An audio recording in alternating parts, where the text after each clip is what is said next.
Hello guys, तो मैं Sophia और now we have to discuss the next topic जिसको हम कह रहे हैं न्यूक्लिक एसिड।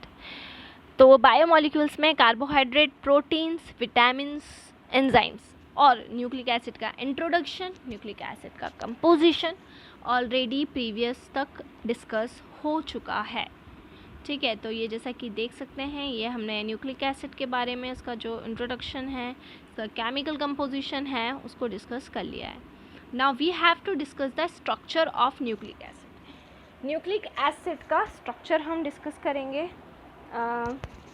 तो जैसा कि हमने लास्ट टर्म तक डिस्कस किया कि न्यूक्लिक एसिड जो होता है उसका हाइड्रोलिसिस करने पर हमें तीन चीज़ें मिलती हैं। First is pentose sugar, second one is phosphoric group and third one is basis. ठीक है, डीएनए और आरएनए में पेंटोज शुगर दो टाइप की होंगी। डीएनए में ये हमने डिस्कस कर लिया है कि बीटा D2 डीऑक्सी राइबोज होती है, आरएनए में बीटा डी राइबोज होती है प्रीवियस टर्म तक। बेसिस हमने 5 टाइप के स्ट्रक्चर के साथ में डिस्कस करी। एडेनिन, गुआनिन, साइटोसिन, तीनों में दोनों में सेम रहेंगी, बट फोर्थ वाली दोनों में डिफरेंट रहेगी।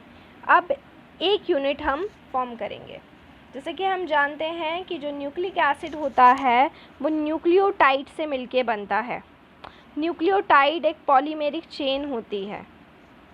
अब न्यूक्लियोटाइड की भी सबसे छोटी यूनिट क्या होती है?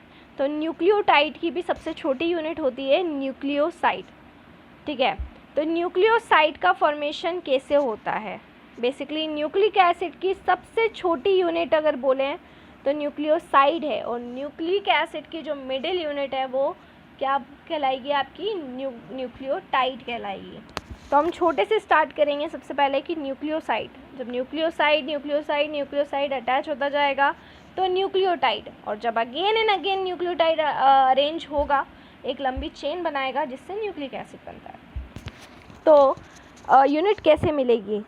देखिए, तीन चीज़ों के कॉम्बिनेशन से न्यूक्लियोसाइड जो भी है वो बनेगा, वो हम यहाँ पर देख लेते हैं। न्यूक्लियोसाइड और न्यूक्लियोटाइड दोनों को हम यहाँ पर देख लेते हैं। देखिए दोनों क्या होंगे। सबसे पहले हम यहाँ पर बात करते हैं न्यूक्लियोसाइड की।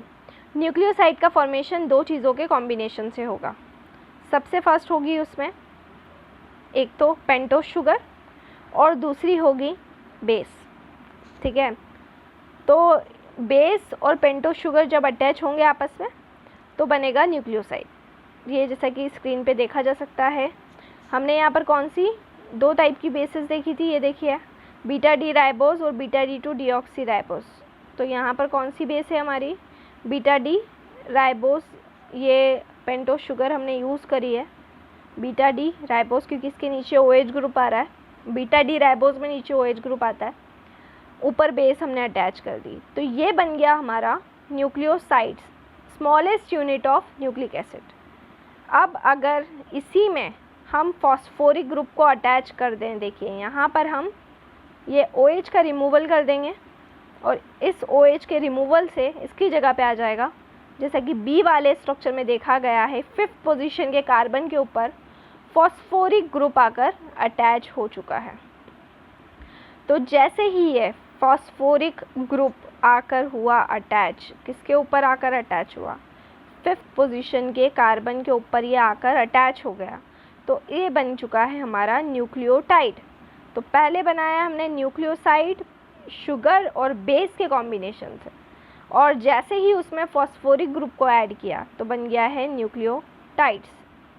ठीक है, अब न्यूक्लियोटाइड, एक न्यूक्लियोटाइड दूसरे न्यूक्लियोटाइड से जो अटैच होता है, ठीक है, क्लियर, वो जॉइनिंग होती है 5 और 3 कार्बन की।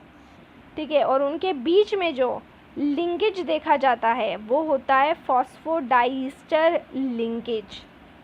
पेंटोज शुगर का 5th कार्बन और 3rd कार्बन एक दूसरे से फॉस्फोडाइस्टर लिंकेज के थ्रू जुड़ा हुआ रहेगा। जैसे डाई न्यूक्लियोटाइड अगर देखें कि दो न्यूक्लियोटाइड को हम कैसे मिला सकते हैं, ये हमारा पहला न्यूक्लियोटाइड जो न्यूक्लियोसाइड और फॉस्फोरिक ग्रुप के एडिशन से मिला, देख सकते हैं, शुगर, बेस, फॉस्फोरिक ग्रुप, और दूसरा nucleotide sugar, base, phosphoric group, दोनों को हमने क्या करा है? जॉइन कर दिया है। जैसे ही दोनों जॉइन हुए तो इन्होंने डाई न्यूक्लियोटाइड बनाया। और ये डाई न्यूक्लियोटाइड कैसे अटैच हुआ है, देखिए 5 और 3, 5 शुगर का 5 कार्बन और यहाँ पे शुगर का 3 कार्बन फॉस्फोडाइस्टर लिंकेज के थ्रू अटैच हुआ है। ये वाला फॉस्फोडाइस्टर लिंकेज ने इन दोनों को अटैच कर दिया है, जिससे हमारा बना है डाई न्यूक्लियोटाइड। ये वाला जो फॉस्फोरिक ग्रुप है, दिस वन लेफ़्ट साइड वाला, इसने यहाँ पर इन दोनों को 5 और 3 कार्बन पर अटैच किया, जिसको हम कह रहे हैं डाई न्यूक्लियोटाइड। अब बेसिकली बेस शुगर फॉस्फेट, इसको हम कहते हैं न्यूक्लियोटाइड। और again and again her step में बेस शुगर फॉस्फेट, ये क्या होता जाएगा, ये जैसे जैसे आगे अटैच होता जाएगा तो वैसे वैसे क्या हो रहा है, जैसे जैसे ये आगे अटैच हो रहा है तो ये एक लंबी चेन बना रहा है, जिसको हम कहते हैं पॉली न्यूक्लियोटाइड चेन या primary structure of nucleic acid. Nucleic acid का ये प्राइमरी स्ट्रक्चर और सबसे इजी स्ट्रक्चर है।